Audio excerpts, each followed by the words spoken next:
eny ary raha noresantsika tanteraka zany lalana nizoran'le Genesis 3:1-5 dia tonga teo amin'le fotoana ny amin'ny Jesosy isika araka nanambaram-petera azy hoe iny Jesosy enomboanareo tamin'ny hazo-fijaliana iny a dia nataon'Andriamanitra ho tompo sy Kristy. Dia nazavaintsika ilay Kristy hoe concept vaovao zany hoe rafi-pamoronana vaovao nentin'Andriamanitra nanambarana ny amin'ny Kristy. Tsy mitovy an'ilay hevitra ilay Kristy tany aloha na hoe ilay Mesia tany aloha tsony izy ity, fa Kristy a dia tsy nakory fa hoe olona izay no hamarin'Andriamanitra izy a, olona tonga avy tamin'ny sitrapon'Andriamanitra fa tsy avy amin'ny sitrapon'ny olona, tanteraka tamin'ny alalan'ny fahatongavany asan'ny fanahy masina, tonga teto ambony tany nanambara sy nampahafantatra ny amin'Andriamanitra ka natanteraka ny asany a. Rehefa tanteraka ny asany dia nekeny hatramin'ny fanaterana azy teo amin'ny hazo fijaliana. Ny hazo fijaliana dia manambara ny maha-Kristy an'ny Kristy a, ary Kristy dia fanambarana ny amin'Andriamanitra.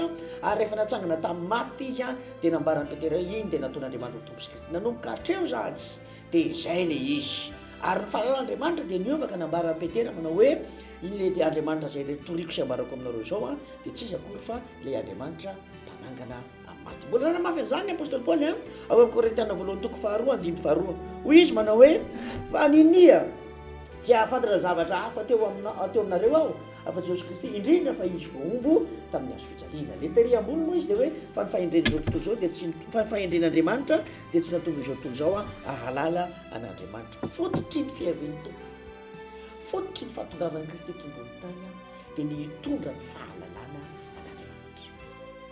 Niantso ny olona rehetra hanantona azy ka ao aminy hitoerany fahafenoan'ny fomba an'Andriamanitra rehetra, ao aminy isehoany izay hoe fahalalana an'Andriamanitra rehetra izay. Dia ny ten'Andriamanitra dia manambara fa nomena azy ny fahefana rehetra any an-danitra sy ety an-tany. Tafaverina amin'ny mahampanjaka azy izy tsinona, voatonona ho mpanjaka lehibe izy tsinona, dia mandray izany fahefana izany. Ary izany fahefana izany dia nambarany Kristy fa ao anatinareo a ankehitriny, ao anatin'ny kristianina izay. Izay fahefana ao amin'ny Kristy izay dia ao anatin'ny kristianina.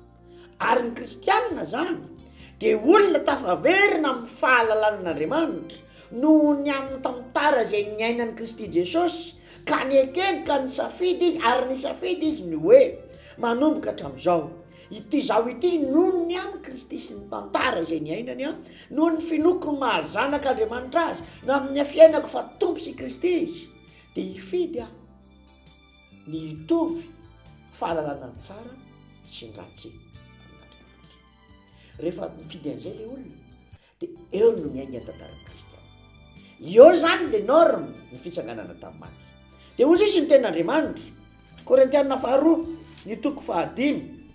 2:5-7 hoy izy manao hoe koa raha misy olona ao amin'ny Kristy dia olom-baovao izy, efa lasa ny zavatra aloha indreo efa tonga vaovao ireo. Zay mihitsy ny ampitain'ny apôstôly Paoly fa zay rehetra tanteraka amin'ny fanekena an'ity Kristy ity miandoha eo amin'ny fahalalana an'Andriamanitra amin'ny alalan'i Kristy dia lasa tonga olom-baovao izy. Inona zany le tena tiana ampitaina? Manana fomba fanatonan'Andriamanitra vaovao izy, manana fomba fiheveran'Andriamanitra vaovao tsy takany teo aloha intsony izy. Dikan'izay dia zao tafaverina amin'ny fomba an'Andriamanitra ny olombelona atao hoe kristianina. Ny norme dia ny fitsanganan'i Kristy tamin'ny maty. Averiko ihany ny maridrefy ny fanarahana ny tompo, ny maridrefy ny fanekena ny maha-Andriamanitra n'Andriamanitra dia miainga eo amin'ny finoana, eo amin'ny fanekena fa natsangana tamin'ny maty Kristy. Ary ilay Andriamanitra nanangana azy tamin'ny maty no Andriamanitra ny kristianina. Zany hoe ny famantarana an'ilay Andriamanitra ny fepetra ny ravitra hitoerany ny fanekena ny maha-Andriamanitra n'Andriamanitra dia hoe Andriamanitra manangana. Izay no mahatonga ny fampianarana rehetra nataon'ny apôstôly Paoly fa mitodika mandrakariva ao amin'izay fananganana maty izay foana ny resaka indrindra teo amin'ny resaka batiso. Izay ny antony izany hoe tao amin'ny maizina ianareo zao dia natsangana ho amin'ny mazava. Izay no atao hoe olona maty ianareo taloha fa natsangana ho amin'ny fahavelomana mandrakizay. Dia ambara fa fiainana mandrakizay. Mazava zany fa io ny fiandohana. Fa ny fiafarana kosa ny ao amin'ny tantaram-piangonana araka ny nanambarany Matio azy Matio toko fa 4 andiny fa 4 Matio 24:14 ozy izy ny voalaza an'izay teny zay manao hoe ary hotoriana amin'izao tontolo zao ity filazantsara ny fanjakan'Edio vavolombelona amin'ny firena rehetra dia vao ho tonga ny farany. Inona le farany? Hébreu 9:22 manambara azy. Ozy izy ny boky ny Hébreu 9:22 ny toko fa 7 andiny fa 7 azafady. Hébreu 9:28 ny manambara azy. Dia tahaka izany koa Kristy rehefa natolony indray mandeha hitondra ny ota maro dia so efandroany tsy amin'ny ota amin'izay miandry azy zao zany lamina. Tonga voalohany ny tompo nanatanteraka ny azo fijaliana izy, nanatanteraka ny fanambarana ny ray izy araka le hoe ny somontenan'ny Mosesy, tsy dimbin'ny Mosesy. Nanatanteraka ny azo fijaliana izy, natsangan'Andriamanitra tamaty izy ny anton'izay dia noho ny ota. Fa inona ny ota? Ny olombelona manamarina sy mifidy ny tsara aminy sy ny ratsy aminy izay tsy mitovy amin'ny an'Andriamanitra. Nanavitra ny olona ho amin'izay izy, nanavitra an'izay endriky ny fanjakan'Andriamanitra izay izy, dia manasa ny olona hanatona azy hoe avy manantona aty daholo ianareo rehetrarehetra izay te hifidy ny marin'Andriamanitra sy ny ratsy amin'Andriamanitra ka ho tonga ho amin'izay ianareo. Rehefa manatona azy ny olona dia eo no miainga ny tantaram-piainan'ny olona atao hoe mpanarabe Kristy ny mpianatry ny tompo. Mamonjy an'ilay tanjona. Inona ny tanjona? Ny tanjona dia le fiaviana faharoa. Le fiaviana faharoa dia tsy amin'ny ota intsony, zany hoe olona tena efa mitovy amin'Andriamanitra ny notion de valeur, ny tsara amin'Andriamanitra ny tsara aminy, ny ratsy amin'Andriamanitra ny ratsy. Zay olona zay no antson'ny Kristy hiakatra ny aminy. Zay reny nambarany filazana le epistilin'ny apôstôly Jaona manao hoe ho avy aky izay tahaka azy. Tsy maintsy ho tahaka ny Kristy isika. Ny amin'inony zay fahalalana an'Andriamanitra. Mila mitoetra amin'izany isika ary mila miombona amin'izany isika, mila miray hevitra amin'ny Kristy amin'izany isika. Eo zany tsika manomboka mandeha amin'izay manomboka hatreo. Ny mitoetra amin'ny fahalalana sitrapon'Andriamanitra amin'ny alalan'inona? Amin'ny alalan'ny tenin'Andriamanitra. Fa inona ny tenin'Andriamanitra? Tenin'Andriamanitra dia tsy inona akory fa saina sy fieveran'Andriamanitra ahatanteraka sy ahatomombana ny endriky ny fanjakany. Raha kristianina zany ianao tsy manaiky fa hoe ny tenin'Andriamanitra no manana ny fahefana ambony indrindra dia eo ny olana amin'ny maha-kristiana. Fa ny tenin'Andriamanitra dia menao tsika hoe io no manana ny fahefana ambony indrindra ka ny marina amin'io no marina amintsika, ny diso amin'io diso amintsika. Eto zany amin'ny sarika an-tsaintsika. Raha lasana vavy, fiangonana maro samihafa. Efa mitovy lamina amin'ny sitrapon'Andriamanitra ve ny lamina izorany fiangonantsika amin'izao andro zao? Efa le tena programa tao amin'ny Kristy tao ve no programa am-piangonana? Sa ny fiangonana dia mamorona programa ho azy. Raha lasana vavy, antom-patongavany Kristy teto ambonin'ny tany, antom-panirahana azy sain'ny Genesis 3:5 zay dia tsy inona fa ny ahatonga antsika ho ao amin'ny Kristy anam-pitoviana amin'ny lamina rehetra. Zay ny anton'le teny hoe mba ho iray izy rehetra tahaka ny mahiray ato amiko no mahiray anao aminareo ny tompo. Ny maridrefy dia ny ray ao amin'ny Kristy ary Kristy ao amin'ny ray. Zany hoe tsy inona izay fa mitovy fahalalana an'Andriamanitra izy ireo, mitovy ny fomba fiheverana izy ireo, mitovy ny lamina izorana, mitovy ny programany, mitovy ny sainy ny lalana izorana. Zany zavatra zany no takian'Andriamanitra ary zany tentsonantsika vahoaka, zany ny antonantsika zanak'Andriamanitra no ilazana azy, ny hitovy amin'io Andriamanitra io ka ny marina aminy ny marina amintsika, ny diso aminy diso amintsika. Dia tokony irindra amin'izay ny lamina izorany programan'Andriamanitra. Misy miteny hoe tsy hitovy noviana noviana isika, everiko fa diso ihany zany teny zany. Misy miteny hoe sarotra ny ahatanteraka zany hoe mitovy hevitra daholo ny fiangonana, diso zany teny zany. Za dia tena manamafy mihitsy eto fa fieverany diso izany teny zany. Fa ny fahatongavan'ny Kristy teto ambony tany, ny asa zay rehetra ny ataony, indrindra ny asa fampihavanana ny fanjakan'Andriamanitra zay nataony fahaverena amin'ny lohan'ny fanjakan'Andriamanitra, dia tsisy afa-tsy ny hoe fiverena ny fahalalàn'Andriamanitra. Ka inona ny tokony ho samihafantsika amin'izany? Miantso anao ny tenin'Andriamanitra, miantso anao Kristy Jesosy. Fa zao ihany ny tena sitrapon'ny tenin'Andriamanitra. Ny totalin-kevitry tenin'Andriamanitra iray manontolo io dia tsisy afa-tsy zao. Andriamanitra nampahafantatra ny tenany tao amin'ny Kristy. Ary Andriamanitra dia nanolotra ny Kristy ho an'ny olombelona rehetra. Dia natolony io mba hanana ny olona fiainana sy fihavanana amin'Andriamanitra. Ary rehefa vita fihavanana ny olona dia mizotra manaraka ny Kristy amin'ny alalan'ny tenin'Andriamanitra. Ka tena mahazotsika izany. Ary tokony izay ary izay ihany ny eo anatin'ny sainy zanak'Andriamanitra hoe Andriamanitra nampahafantatra ny tenany tamin'i Kristy ary Andriamanitra nanolotra ny Kristy ho an'ny olombelona rehetra hanam-pihavanana aminy. Rehefa izay no toetsantsika, izay no toroantsika dia ho hitantsika ny sain'ny tenin'Andriamanitra. Hazava amintsika ny sain'ny tenin'Andriamanitra raha miverina amin'izany satria izany no tali-kevitry ny Jelisy toko 7:20 ary izany no tali-kevitry ny sitrapon'ny tenin'Andriamanitra rehetra. Dia mila miaina amin'izany isika ary mila mijoro amin'izany isika, mila tamteraka amin'izany isika ary mila miorina sy manorina fiainana tamteraka amin'izany isika ary mila mitoetra amin'izany isika. Ralasana vavy, miantso ny fiangonana rehetra ny tenin'Andriamanitra, miantso ny antoko-pivavahana rehetra ny tenin'Andriamanitra mba ho iray ihany izy rehetra. Ny total-kevitry ny antom-pisian'ny fiangonana dia ny hampahafantatra ny olona amin'ny alalan'ny tenin'Andriamanitra ny amin'Andriamanitra. Indraindray ohatra ny diso fihevitra ihany isika, lasa toa fomba-pivavahana no mitranga. Ataoko fanamarinana kely ihany zay. Matetika manana eksperiensa manokana ny pasteur, dia lasa izay eksperiensa manokana izay dia lasa atsangana ho fotom-pampianarana. Tsy izany ny Baiboly, fa ny Baiboly dia marina hatramin'ny voalohany ary marina hatramin'ny farany. Mazana ihany koa isika mpanompon'Andriamanitra rehefa mitoroteny ohatra na mampaherina mampahafantatra ny olona ny fahamarinana tenin'Andriamanitra dia izao ny zavatra izay misy.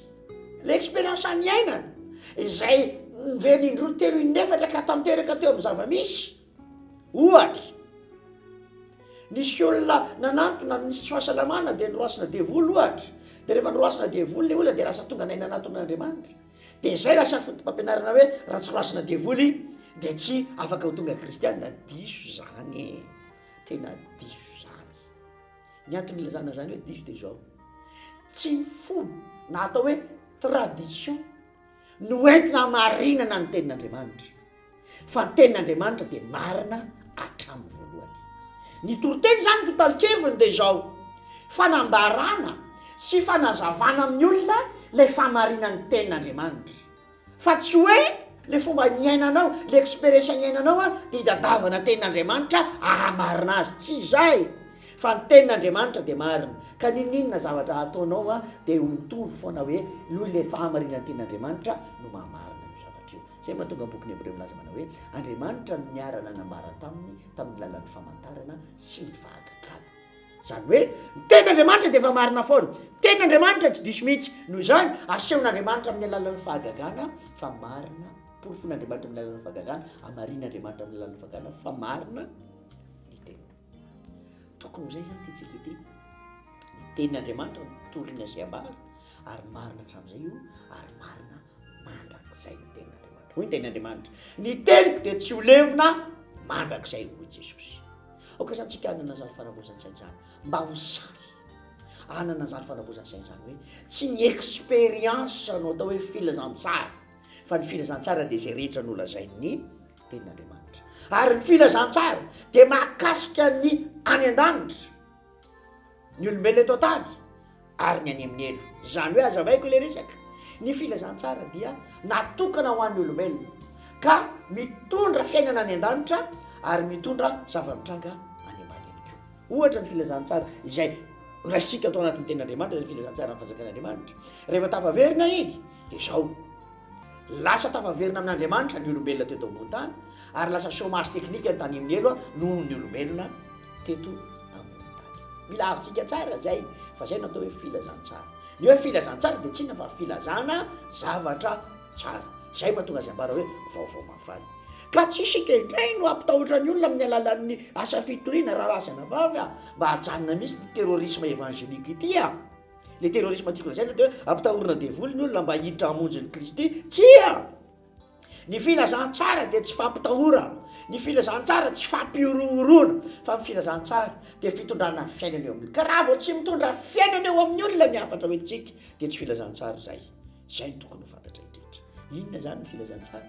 Ny fanambarana, ny fahamarinana tenin'Andriamanitra. Lasana vavy, ry fiangonana rehetra eto Madagasikara dia ampahafantatra anao androany tenin'Andriamanitra ka ampahery anao ny tenin'andriamanitra androany hoe manomboka tamin'ity androany ty dia aoka no fahamarinan'ny tenin'andriamanitra no torina fa tsy ny expérience tsy ny traikefa tsy ny zavatra zay nyainanao manodidina aoka tsy io zay indraindray ngeralahy ao amin'ny fampelezam-peo dia misy teny tahaka an'izao mihitsy hoe tsy mpanompon'andriamanitra zay mpanompon'andriamanitra mbola tsy niadiny vatana tamin'ny devoly tsisy an'izany atao anatin'ny baiboly ato rahanahy tsisy an'izany ao anatin'ny bokin'ny romanina hatramin'ny apokalipsy moa zay ny bokin'ny fiangonana tsisy an'izany ao rehefa sendra niady ireo anao dia tanterao ny adinao hoe fa tsy fotom-pampianarana hoe raha tsy miady amin'ny devoly dia tsy mpanompon'andriamanitra ny atao hoe mpanompon'andriamanitra dia olona mandeha araka ny sitrapon'andriamanitra olona tafaverina amin'ny fahalalan'andriamanitra dia nifanaiky tamin'i Kristy izy hanao hoe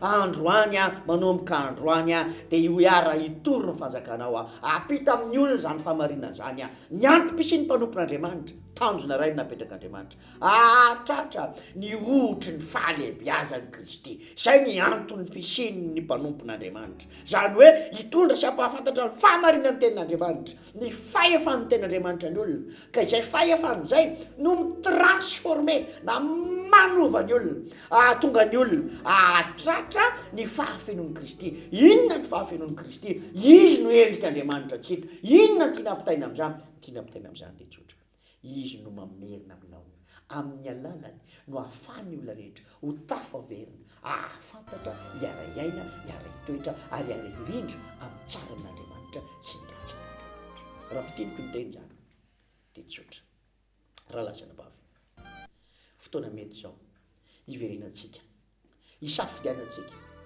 fa ny tenin'andriamanitra no manana fahefana faratapana eo amin'ny fanarahana adian'i Kristy ny tenin'andriamanitra no mampahafantarantsika ny filazantsara ny tenin'andriamanitra no mampahafantaratra antsika ilay marina rehetra ary ny tenin'andriamanitra no afaka mitondra antsika ao amin'ny Kristy mpitoroteny ianao raha mpitoroteny ianao dia zao amin'ny fotoana rehetra ny endrenanao hitoroteny dia izao ihany ny tokony ho hita izao ihany ny tokony ho hita izao ihany ny tokony ho hita mila mahita n'andriamanitra amin'ny alalan'ny afatra hoentinao amin'ny olona mpanompon'andriamanitra zany mpitondra afatra izay ny antom-pisy mpitondra afatra inona le afatra vaovao mahafaly inona ny vaovao mahafaly afaka ny olombelona rehetra tsy akanavaka anatona n'andriamanitra amin'ny alalan'i Jesosy Kristy satria nomen'andriamanitra ny olona Jesosy Kristy ahafahana manatona azy ary andriamanitra kosa dia nampahafantatra ny tenany ao amin'ny Kristy vita ny asa-panavotana ny fanjakan'andriamanitra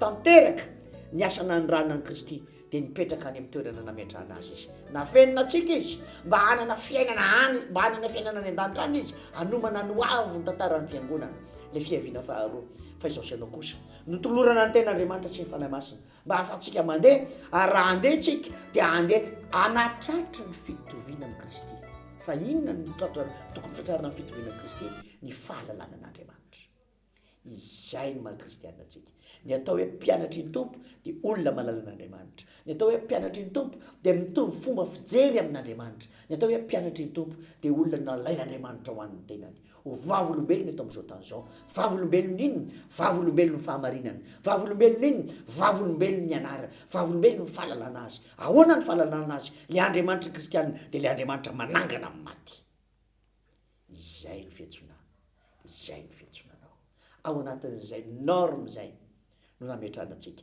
ary ao anatin'izay norme zay isika no mivelatra dia samy hotahin'andriamanitra samy mahita ny fahasoavana rehetra samy mitoetra amin'izany lalan'ny sitrapon'andriamanitra zany samy miara-mandeha amin'ny tompo amin'ny lalan'izany sitrapon'andriamanitra zany masahianao mitodika amin'andriamanitra amin'izany satria izany no fiantsonantsika hivavaka isika misaotra tompo ny amin'ny hafahana nanome indray izao fampianaran'izao any olona rehetra mankasitraka indrindra amin'ny fitiavanao mankasitraka indrindra amin'ny fahatsaranao mankasitraka indrindra amin'ny fahavelom-piasanao misaotra ny amin'ny teny natolotrao misaotra ny amin'ny fanahy masina mampahafantatra fahamarina misaotra ny amin'ny fiavinao eny amin'ny raolanitra zay iandrasanao anay ka hanasanao anay ny ho tonga ny mandrakizay amin'ny anaran'i Jesosy Kristy tompo misaotra ny amin'ny fahampahalalana an'andriamanitra misaotra ny amin'ny fiantsonao anay sy nankafanao ny lalana ahafahanay mitovy fahalalana amin'andriamanitra amin'ilay hoe ny tsara amin'andriamanitra ny tsara aminay ary ny ratsy amin'andriamanitra ny ratsy aminay misaotra ny amin'ny fahataterahany fiatombohan'ny fahataterahany Genesis 3:7-10 misaotra fa fantatra izany ankehitriny dia andeharaka ny sitraponao